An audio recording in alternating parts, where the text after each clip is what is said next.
YouTube, I can't believe I've been on YouTube for as long as I have, and I've never done a what's in my bag gear review.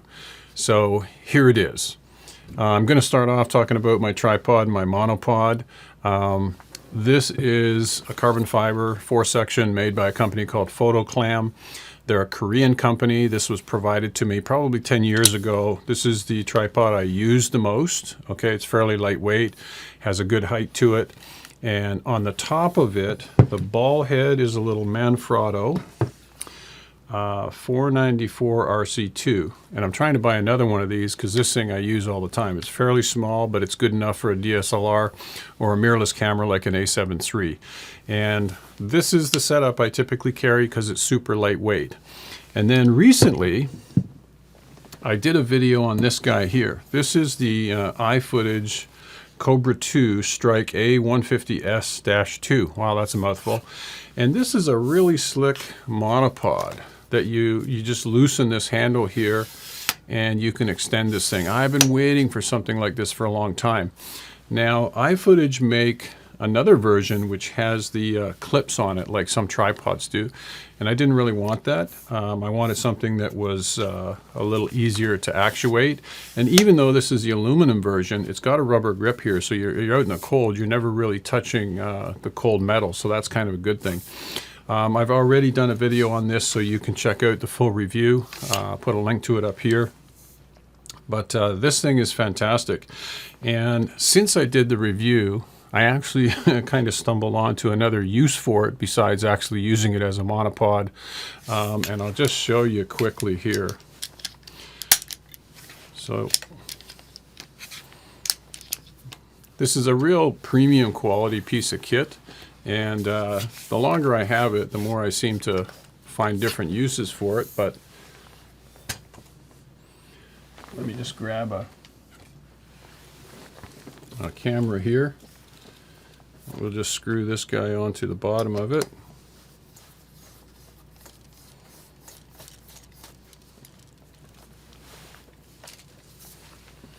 So if you're in a situation where you want to have a camera, like say I wanted a camera on the other side of the table here shooting back at me, this thing is so handy, right? And just loosen the... It doesn't get any easier than that, and it has a couple of quick releases, one on the top and the bottom. So I don't want to go into too much detail, just watch the video and you'll be up to speed. And there's several videos been done on the iFootage monopod situation, but yeah, what a great tool. And now when I leave to do a photo shoot, whether it's a family shoot or headshots or what have you, I either take this or this, and sometimes both depending on what I'm doing. So from a tips and tricks standpoint, and if you're fairly new to photography, you might find this part of the video the most interesting. I'm just going to go through some of the ancillary items that I keep in my bag all the time, and I'll explain the reasons why, and I think you'll get it pretty straightforward. So, you know, a little set of earbuds if I'm shooting video, I want to be able to hear myself. They come in quite handy. This little bevel level here. It is amazing how much I use this thing. Even in the studio here, because it doesn't matter where I position the camera stand, you're always wanting to check and make sure that you've got everything level and lined up. And you know, for a very inexpensive piece of kit, this thing is invaluable. And it has little feet on it here, so it allows you to slide into the hot shoe on your camera. And just an invaluable tool. So if you don't have one, go get one. My lipstick brush here for cleaning the lenses, super handy. Keep that with me all the time. I don't think there's a photographer on the planet that doesn't have a rocket blower. The reason people use these is because they move a lot of air, and that's the reason I have it in my bag. And if I can't get rid of it with the rocket blower, then I use a little wipe or some compressed air. Next thing I keep with me all the time is my Hoodman hood loop. It has adjustability. You can adjust the focus. And even though I have a Ninja 5, I still find this thing invaluable for checking the LCD screen if I'm checking focus or there's something that I want to just make sure that I've got in good focus. So very handy little tool. These little bags here, I think I got the idea for this from Caleb Pike on DSLR Video Shooter. They're just little makeup bags, but they're really good for hanging on to all my Allen keys, and I like them because you can see through them. So a really handy little tool, and they come in a myriad of different sizes. So, and they're super cheap, very handy tool for sure. I don't take this with me all the time in my camera bag, but once in a while I do, so I thought I'd just mention it. This is probably one of the better tabletop tripods. It's a Manfrotto design. You just press the button and the ball, you can adjust the ball head. Very handy. I can screw this on the bottom of my Ninja 5 if I want to sit it on the table. Just a great, very practical, usable tool for sure. Another tool are these RoboGrip pliers. You'll notice that these are a little different. With one hand, you can adjust them to whatever size you want, and I'd kill myself if I lost these things because you can't get them anymore. I think you can get something like this called RoboGrip. They come in a pair of them, but they're frightfully expensive off of eBay, like 150 bucks for two of them. But if you ever see a pair of these, grab them, throw them in your camera bag, and leave them there because they have 1,001 uses, and they're super easy to use. So I love these things. A little pen light flashlight, little LED flashlight. You know, if I drop something in the footwell of my car's black, the footwell carpet's black, you got to be able to see stuff, right? So a flashlight comes in handy. Whenever I'm shooting videos in the studio here or in my office there, I always use this little Sony remote control. It's a great device, but the problem with it is that it's infrared, and so low light, sunlight, outside, forget it. It ain't going to work. But indoors, it's fine. And the one complaint I have is that there's nothing on here where you can press the button, like half press the shutter button for focus to bring yourself into focus. Other than that, it's a great tool. You know, I can start the recording, stop the recording. Very handy for that. And these little gizmos here, these are Yongnuo radio triggers. These are the most valuable radio triggers for the Sony system, and believe it or not, they're Nikon. So they're made by Yongnuo. I've done a video on them. You can see them on the channel. The number on them is RF603N. So RF-603N, and the N is for Nikon. And the only trick to using these is that you have to get the right cable to plug into the multi-sync port on Sony cameras. And if you check out my video on the channel, you'll find a link to where you can get the cable. So, but that is kind of all the little bits and pieces that I take with me on a regular basis to make things happen. So let's move on. So next up is cameras. And about a year ago, I guess, I purchased this GoPro Hero 8 from Costco because I had a bunch of Costco points and I got a really great deal. I think I got this thing for 250 bucks. And the longer I have it, the more I use it. You can get some really interesting shots with the GoPro, and it's just another tool you've got in your arsenal that comes in handy from time to time, and it's well worth the investment. Another camera that I use, because it shoots 4K, is a Panasonic G85. This has a 12 to 60 millimeter lens on it, kit lens that comes with it. And I think you can pick one of these things up for like 700 bucks now. So if you're just getting into shooting video or photography or whatever, you want an inexpensive camera that's good quality, highly recommend this little G85 for sure. If you've watched my videos or been on my channel before, you know I originally started out as a Nikon shooter with a couple of D200s, and geez, I can't even remember now when I switched to the Sony system, probably 2 or 3 years ago. But the first Sony that I bought was the A6000, and this one's sitting with a Viltrox 23 millimeter lens on it. So if I'm doing my sitting at my desk and I'm just doing an intro or something like that, this is the rig that I'm using. And it's a great, you know, what can I say about the Sony APS-C cameras? They're legendary, right? The eye autofocus, you know, just the lightweight, the size, the fantastic tool, really. The only downside of this is that for shooting video, there's no mic input. And so that's problematic, and I resolved that with another tool that I'll talk about a little bit later. So these are the cameras that I use, with the exception of the A7 III that I'm shooting on right now.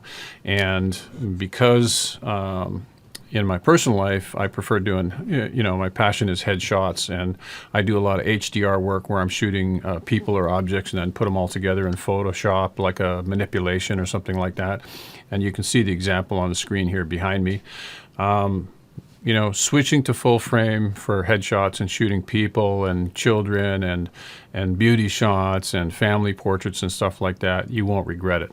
There is a difference between APS-C and full frame, especially if you're a headshot shooter. So that's the cameras I use. Now there's a couple other things that I want to share with you. Great tools. Every hybrid shooter should have one. And so I consider myself to be a hybrid shooter because in my day job, I work for corporations where I'm shooting, more video than anything else. On the personal side, I'm doing photos. And so these tools that I'm going to talk about now, they're a couple of tools that they're a little expensive, but well worth the cost. So let's jump in. So 2 more invaluable tools. My Rode Wireless Go system. You notice it's in the small cosmetics bag. There's tons of videos on this. I don't need to run you through the value of this system. I mean, it's small, it's compact, it works every time. It works at a distance. You got so many uses for it. It's just phenomenal. This thing's in my bag all the time. And then the other piece of kit that I acquired not too long ago was the Ninja 5. And the Ninja 5 allows you to future-proof because of the size of the cards that you can use with the system. I really like this thing because it has a very bright display. So in this case here in my studio, I've got a monitor just off camera there, and that's great. But there's a lot of times where, a 22 or 24 inch monitor is just not going to cut it. It's too darn big. It's in the way. It's bulky, what have you. This thing goes on top of my A7 III out in the field, and you can get great results with it. You can see it out in bright sunlight. You can make all kinds of adjustments. You've got 3 or 4 different codecs that you can use with it. Just keep in mind that the files that come out of the Ninja 5 are MOV files, which is an Apple codec / container, if you will. And you'll have to do a conversion with them if you're going to take them into some. So I work on a PC now with Camtasia 21.